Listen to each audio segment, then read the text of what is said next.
ప్రభువునందు ప్రియా దేవుని బిడ్డలారా, నేటి వాక్య ధ్యానం కొరకు సహకారాన్ని ఇస్తున్న కుటుంబం భీమడోలు ద్వారకా నగర్ వాస్తవ్యులు పిట్ట రాధాకృష్ణ రెబ్కా గారు వారి వివాహ దినము సందర్భంగా కుటుంబ సభ్యులు రాధాకృష్ణ గారు, రెబ్కా గారు, కుమారుడు ఆదిత్య కుమార్, కుమార్తె మౌనిక సహకారం ఇస్తున్నారు. ఈ బిడ్డలను ప్రభువు దీవించాలని ప్రార్థిద్దాం. ఈ ఎపిసోడ్, ఈ రికార్డింగ్ ఈవినింగ్ 6 o'clock చేశాను. 5 minutes బిఫోర్ 6 PM ఈ ఎపిసోడ్ వచ్చింది.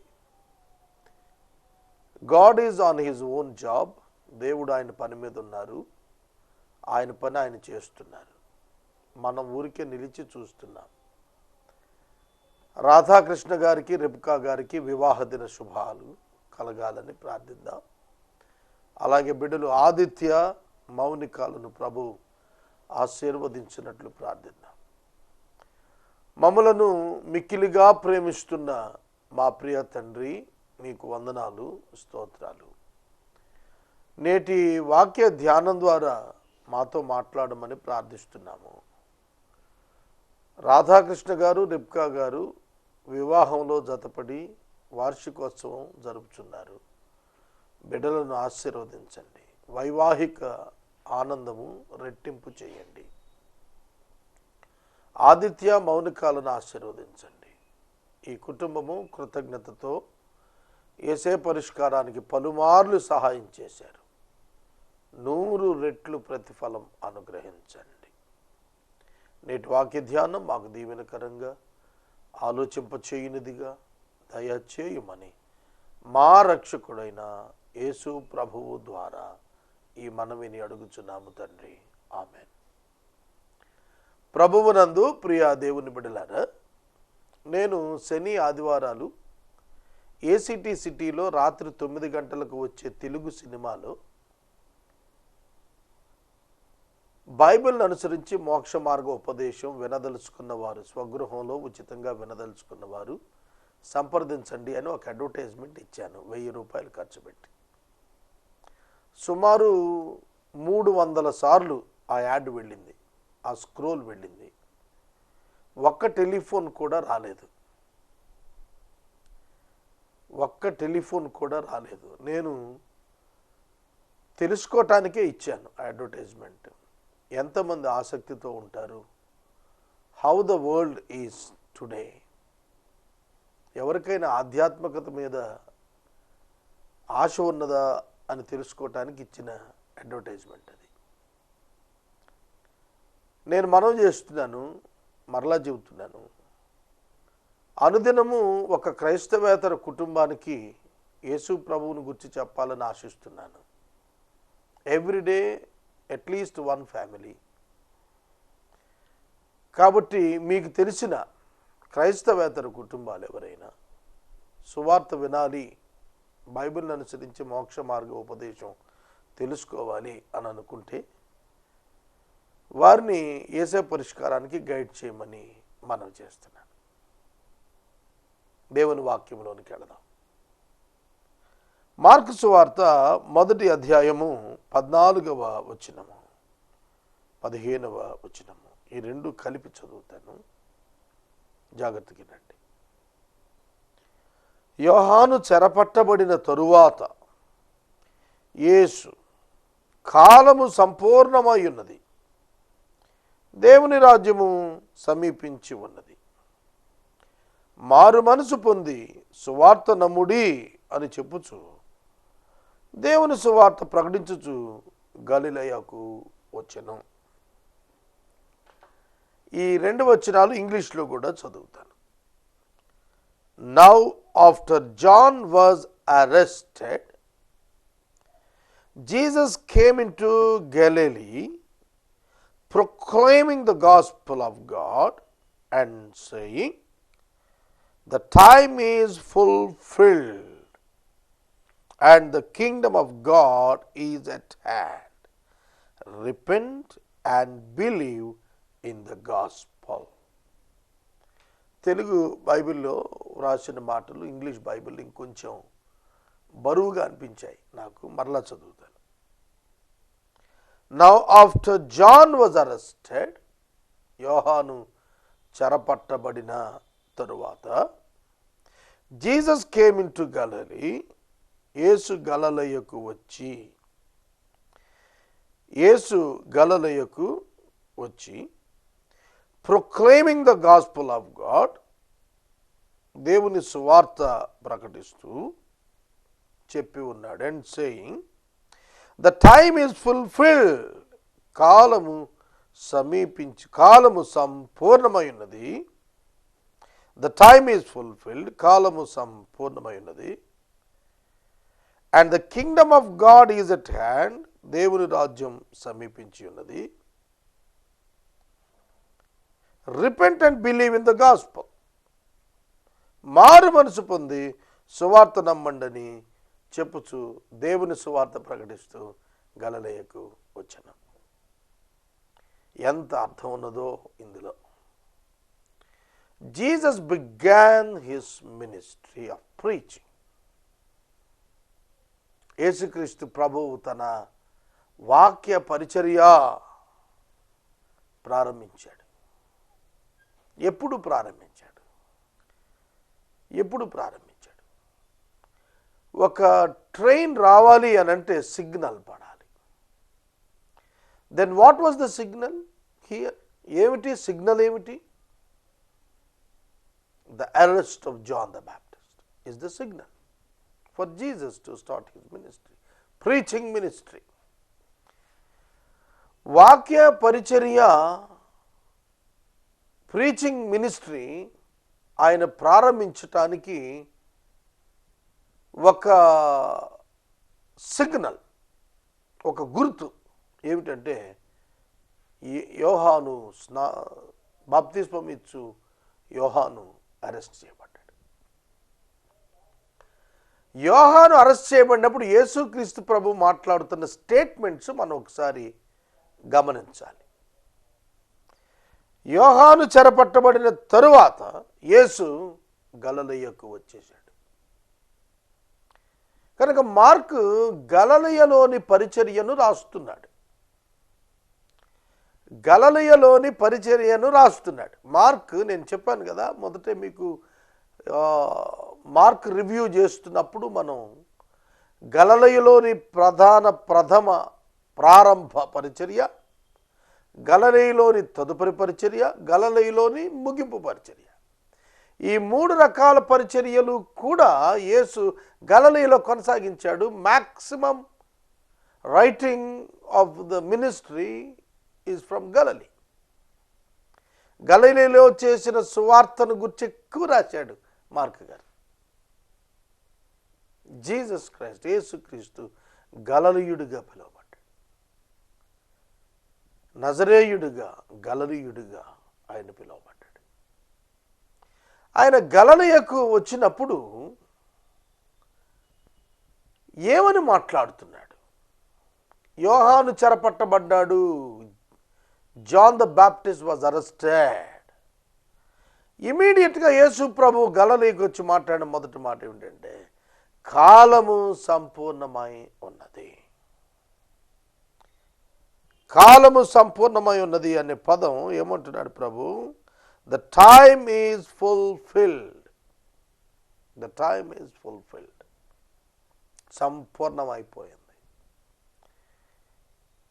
ఇశ్రాయేలు జనాంగం దేవుని యొక్క లేఖనాలను వారు అర్థం చేసుకున్నప్పుడు కాలము సంపూర్ణమైనది అనేటువంటి పదాన్ని యేసు నోట విన్నప్పుడు ఎలా అర్థం చేసుకున్నారు?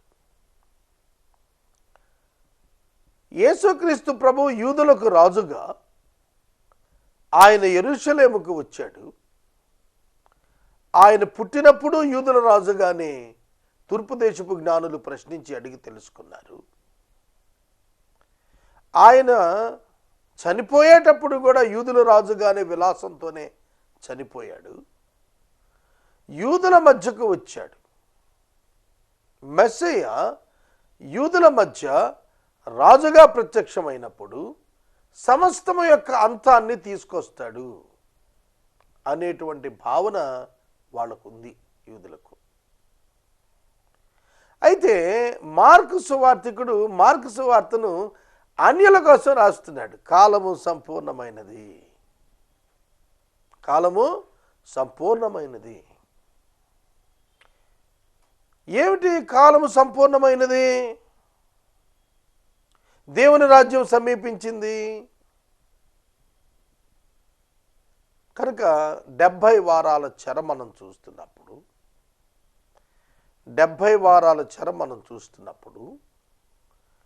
69 వారాలు గడిచేటప్పటికి మెస్సియా నిర్మూలమవుతాడు. 70వ వారం ఆ విధంగానే మిగిలి ఉంటుంది. ఆ 70వ వారం కంప్లీట్ అవ్వాలి.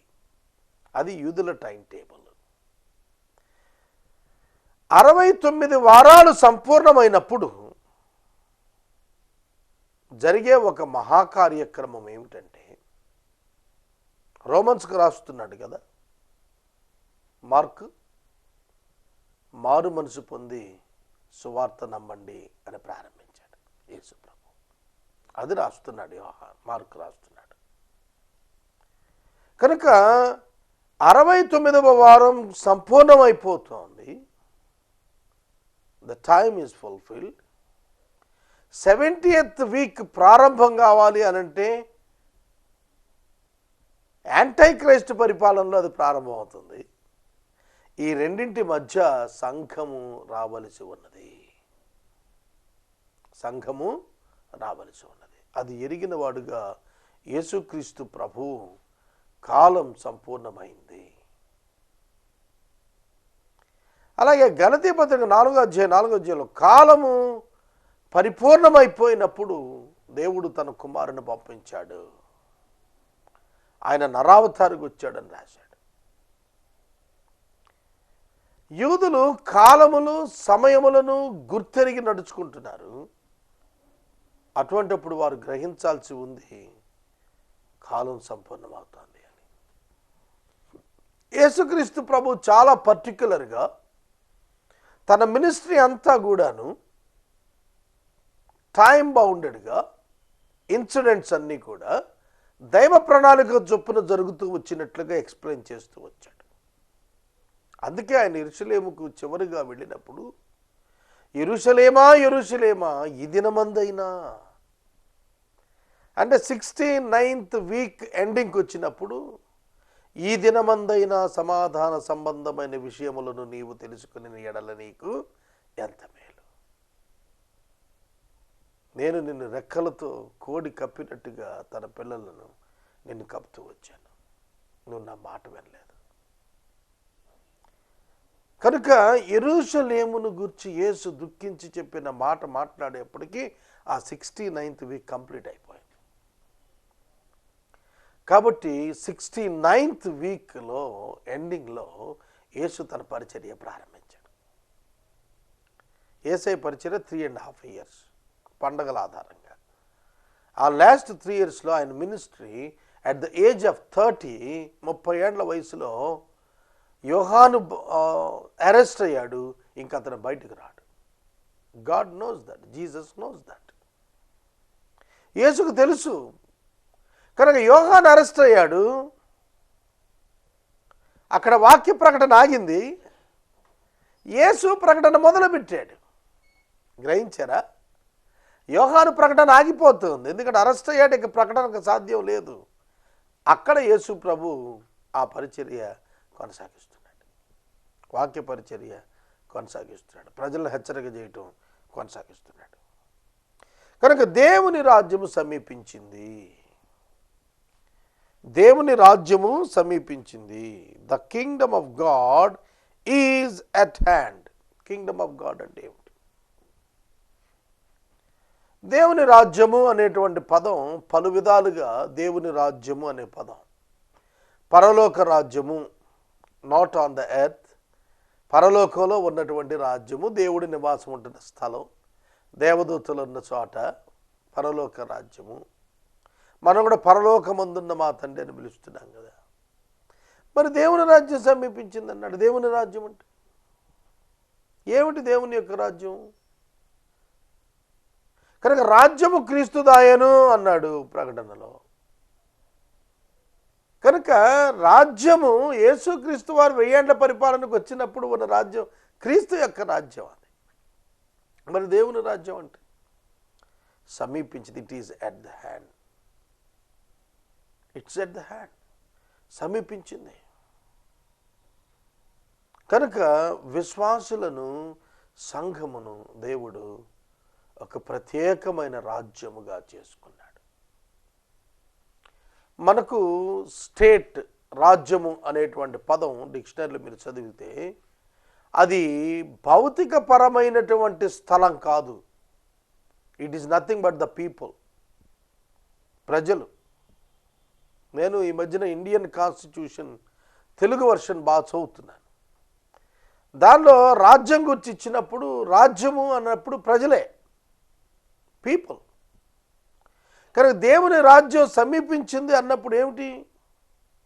ఆయన పరిపాలన గురించి మాట్లాడుతున్నాడా? ఆయన ప్రజల గురించి మాట్లాడుతున్నాడు? ఆయన సంఘాన్ని గురించి మాట్లాడుతున్నాడు. కనుక దేవుని రాజ్యం సమీపించింది. It is at hand. మారు మనసు పొందండి, మారు మనసు పొందండి, సువార్త నమ్మండి అని సువార్త ప్రకటిస్తున్నాడు. మారు మనసు పొందండి. Repent and believe. Repent and accept. Repent and believe in the gospel. Then what is gospel? Mark 1:1లో 1:14-15లో గాస్పల్ అనే పదం 3 సార్లు రాసి ఉంది. Then what is gospel? ఈ మాట చూస్తే యేసుక్రీస్తు సువార్త ప్రారంభం. Gospel of Jesus, gospel of Christ. యేసుక్రీస్తు ప్రభు యొక్క సువార్త చెబుతున్నాడు. ఏమిటి గాస్పల్ అంటే? Jesus himself. కనుక యేసు క్రీస్తే సువార్త. ఈ లోకానికి పంపించబడిన రియల్ గుడ్ న్యూస్ ఎవరంటే జీసస్ హిమ్సెల్ఫ్. యేసే నిజమైన సువార్త. ఏమి నమ్మాలి? యేసు వచ్చాడని నమ్మాలా? యేసు జన్మించాడని నమ్మాలా? యేసు అద్భుతాలు చేశాడని నమ్మాలా? యేసు చనిపోయాడని నమ్మాలా? తిరిగి ఏమి నమ్మాలి? యేసు నమ్మాలి. యేసును నమ్మటం వేరు, యేసును గురించిన సమాచారం నమ్మటం వేరు. యేసును గురించిన సమాచారాన్ని నమ్మితే పరలోకానికి పోవు, యేసును నమ్మితే పోతాం. యేసును నమ్మితే పరలోకానికి వెళ్తాం. యేసును నమ్మకుండా యేసును గురించిన సమాచారం నమ్మిన వారు చాలామంది ఉన్నారు. యేసును మతబోధకుడుగా, మత స్థాపకుడుగా ఇప్పటికీ చాలామంది ఎరుగుతున్నారు, అంగీకరిస్తున్నారు. కానీ యేసును దేవునిగా అంగీకరిస్తున్నారా? కనుక యేసు నందు విశ్వాసం ఉంచుతున్నారా?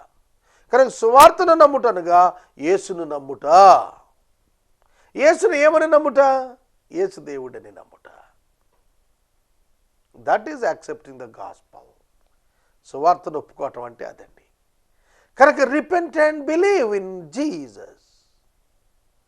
పశ్చాత్తాపపడండి, మారు మనసు పొందండి, ప్రభువునందు విశ్వాసం ఉంచండి. దేవుని రాజ్యం సమీపించింది, కాలం సంపూర్ణమైపోయింది. He began his ministry of preaching. వాక్య ప్రకటన పరిచర్య, వాక్య ప్రకటన బోధనా పరిచర్య యేసు ప్రారంభించాడు. సోదరుడా, సోదరి, ఇప్పటికి 2000 సంవత్సరాలు అయింది. యేసుక్రీస్తు ప్రభు చెప్పిన మాటలు ఇప్పటికీ కూడా మన ఎదుట ఉంచబడ్డాయి. Repent and believe is the message of the gospel. మారు మనసు పొంది సువార్త నమ్మటం ఉంది చూశారు, అదే నిజమైనటువంటి సువార్త. మీరు సువార్తను నమ్మి పరలోక రాజ్యానికి వెళ్ళాలి. ఇది ప్రభువు కోరుతున్నటువంటిది. తర్వాత 16వ వచనంకి వచ్చేటప్పటికి ఆయన గలిలయ సముద్ర తీరముగా వెళుతున్నాడు. ఆయన గలిలయ సముద్రము తీరమున వెళుతున్నాడు. గలిలయకి వచ్చేసాడు కదా యేసు. ఎందుకు వచ్చాడు? ఎందుకు వచ్చాడంటే ఏం పని చేశాడో అది చెబుతుంది. ఏం పని చేశాడో దానికోసం వచ్చాడండి. కనుక యేసు మొదట చేసిన పని ఏమిటి? గలిలయకు వచ్చిన తర్వాత సముద్రపు ఒడ్డున నడుస్తున్నాడు. జాగ్రత్తగా వినాలి. మనం ఏదైనా ఒక ఊరు వెళ్ళామనుకోండి, ఒక ప్రాంతానికి వెళ్ళామంటే అక్కడ మనకు పని ఉందని అర్థం. ఒక ఊరు వెళ్ళామంటే అక్కడ మనకు పని ఉందని అర్థం. నేను రేపటి సాయంకాలం ఒక విలేజ్కి వెళ్ళాలి సువార్త ప్రకటనకి. కనుక నేను అక్కడికి వెళుతున్నాను అంటే అర్థం ఏమిటి? నేను అక్కడికి వెళుతున్నాను, పలానా పట్టణం పలానా గ్రామం వెళుతున్నాను అంటే అర్థం ఏమిటండి? ఆ గ్రామంలో ఆ పట్టణంలో నాకు పని ఉంది. ఆ పట్టణానికి గ్రామానికి వెళ్ళినా పలానా పేటకి వెళుతున్నానంటే అర్థం ఏమిటండి? ఆ పేటలో నాకు పని ఉన్నది. ఏమిటా పని? నేను వెళ్ళి ఒక పని చేస్తే అక్కడ అదే దాని కొరకే నేను వెళ్ళినట్టు. కనుక యేసు యోహాను చెరపట్టబడినప్పుడు వెంటనే గలిలయకి వెళ్ళాడు. ఎందుకంటే గలిలయలో ఉంది అసలు పరిచర్య. Inviting the disciples for the ministry or appointing disciples for the ministry, and it is making a team job. Jesus Christ, Yesu Christ Prabhu, యోహాను చెరపట్టబడిన వెంటనే ఆయన చేసిన గలిలయకి వెళ్ళి he started a team. This is the mission అండి. ఒక machine establish చేయాలి అంటే you need to have a team. You can't do alone. నువ్వు ఒంటరిగా చేయలేవు. You can't achieve. ఏసే పరిష్కారం ఇవాళ గిన్నిస్ బుక్ వరకు పోయింది కదా. దానికి కారణం ఎవరు అంటే నేను ఒక్కడినా? పొరపాటు. ఒక అర్ధగంట సేపు వాక్యం చెప్పేస్తే గిన్నిస్ బుక్ వరకు వెళుతుందా ఇది? దీన్ని భుజాన్ని వేసుకొని తిరిగిన ప్రతి సేవకుడిది, ఏసే పరిష్కారంలో పనిచేస్తున్న ప్రతి వ్యక్తిది ఈ క్రెడిట్. కనుక ఇది ఒక కంప్లీషన్ పెడుతోంది అని అంటే there is a team behind the programme. అలాగే యేసుక్రీస్తు ప్రభు యొక్క మినిస్ట్రీ భూమి మీద ప్రారంభించడానికి ఆయన వెంటనే ఆయన గలిలయకు వెళ్ళి సముద్రపు ఒడ్డున నడుస్తున్నాడు. ఎవరు ఎవరిని వెతుకుతున్నారు? Employer, employee. ఉద్యోగం ఇచ్చేవాడు, ఉద్యోగం చేసేవాడు. ఇక్కడ ఏం జరుగుతుంది? లోకంలో ఉద్యోగం చేయాలనుకున్నవాడు ఉద్యోగం ఇచ్చేవాడిని ఎత్తుకుంటూ పోతాడు. It is the human methodology. కానీ డివైన్ మెథడాలజీ ఏమిటో తెలుసా? దేవుడే ఆ వ్యక్తులు వెతుక్కుంటూ వస్తాడు. ఎంప్లాయర్ ఎంప్లాయీని వెతుక్కుంటూ వస్తాడు. లోకానికి భిన్నమైనటువంటిది యేసు ప్రభు యొక్క మార్గం. ఈ లోక మార్గం అయితే ఉద్యోగం కోసం యజమానుని దగ్గరికి పరిగెత్తుకెళ్ళి అడగాల. కానీ ఇక్కడైతే యేసు యజమానుడై ఉండి ఆయన పనివారి దగ్గరికి వస్తున్నాడు. అలాగే యేసుక్రీస్తు ప్రభు తన ద్రాక్ష తోటలో పనిచేయటానికి పనివారి కొరకు ఆయన వచ్చి తీసుకెళ్ళాడు పనోళ్ళని. పనోళ్ళు వెళ్ళి పనుమ్మని అడగల, ఆయనే వచ్చి పనోళ్ళు కావాలని అడిగి తీసుకెళ్ళాడు. The same pattern even today God is following. కనుక దేవుడు నన్ను తీసుకెళ్తానికి వస్తూ ఉంటాడు. నన్ను వినియోగించుకోవాలనుకునే ప్రణాళిక ఆయనది కనుక నా యొద్దకు ఆయన వస్తాడు. నేను ఆయన యొద్దకు వెళ్ళటం కాదు. ఇది ఎంత అపారమైనటువంటి అద్భుతం. మనం ఎప్పటికి అర్థం చేసుకుంటాం హ్యూమన్ బీయింగ్స్. ఇదే అగాపే ప్రేమ అంటే. కనుక దేవుడు యేసు గలిలయ సముద్రం దగ్గర నడుస్తున్నాడు, తీరాన్ని వెళుతున్నాడు. వెళుతున్నప్పుడు ఏం చేస్తున్నారు? సీమోనును ఆంద్రయ్యయు, సీమోను యొక్క సోదరుడైన ఆంద్రయ్యయు సముద్రములో వలలు వేయుట చూచెను, వారు జాలరులు. It's not an accidental, it is incidental occasion. ఇది అకస్మాత్తుగా ప్రమాదభరితంగా జరిగింది కాదు, ప్రణాళికాబద్ధంగా జరిగింది. See the time sense there. అక్కడ సమయం ఎంత యాక్యురేట్గా ఉందో చూడండి. యేసుక్రీస్తు ప్రభు గలిలయకు రావటం, సముద్రం దగ్గరికి వెళ్ళటం, సముద్రంలో వాళ్ళు వలలు వేస్తూ ఉండటం చూచాడు. They are the people of work. They are not lazy people. వాళ్ళు బద్ధకస్తులు కాదు. దేవుని సేవకులు బద్ధకస్తులు కాకూడదు. నేను నిన్న ఒక యవనస్తుడు దైవజనుడితో మాట్లాడుతూ చెప్పాను, యు నీడ్ టు వర్క్, నువ్వు పని చేయాలని చెప్పాను. ఆశ్చర్యంగా చూశాడు ఆయన. నిజమే, God never likes lazy people. God never appoints lazy people for his work. ఆయన పని కొరకు దేవుడు ఎవరు పిలుస్తాడు, వారు చురుగ్గా ఉండాలి, వాళ్ళు బద్ధకస్తులు కాకూడదు, మీనింగ్ఫుల్ లైఫ్ లీడ్ చేసే వాళ్ళు అయి ఉండాలి, హార్డ్ వర్కర్స్ అయి ఉండాలి. బైబిల్లో వాళ్ళనే కోరుకున్నాడండి, బద్ధకస్తులు కోరుకోలేదు దేవుడు. ఇస్సాకునకు భార్యగా రెబెకాను కోరుకున్నప్పుడు రెబెకాను గురించి రాసింది చదివితే మీరు ఆశ్చర్యపడతారు. Great hard worker, hard labourer ఆవిడ. సామెతల 31వ అధ్యాయంలో యజమానులారైనటువంటి స్త్రీని గురించి మాట్లాడుతున్న hardest labourer. God never invites lazy people into his ministry. Be careful. If you want to be the part of the ministry of Jesus, you must be an active one. నువ్వు చాలా చురుగ్గా ఉండాలి. నేను చాలా చురుగ్గా ఉండేవాడిని చిన్నప్పటి నుండి కూడా. యవ్వన కాలంలో కూడా చాలా బాధ్యతగా చురుగ్గా ఉండేవాడిని. ఇప్పటికీ చాలా చురుగ్గా ఉంటాను. ఈ మధ్యన 4 గంటల్లో విశాఖపట్నం పోయాను నేను మోటార్ సైకిల్ మీద. God loves the active people and God needs active people. కనుక వలలు వేయుట చూచెను, వారు జాలరులు. అక్కడ వారి వృత్తి చెప్పబడింది కానీ వారి కులం చెప్పబడలేదు. బైబిల్లో మీరు చూడండి, సుంకము గుత్తదారుడు వృత్తి చెప్పబడింది, కులం చెప్పబడలేదు. జక్కయ్య ట్యాక్స్ కలెక్టర్ వృత్తి చెప్పబడింది, కులం చెప్పబడలేదు. బైబిల్లో మనం చూస్తున్నప్పుడు కుల ప్రాధాన్యత లేదు.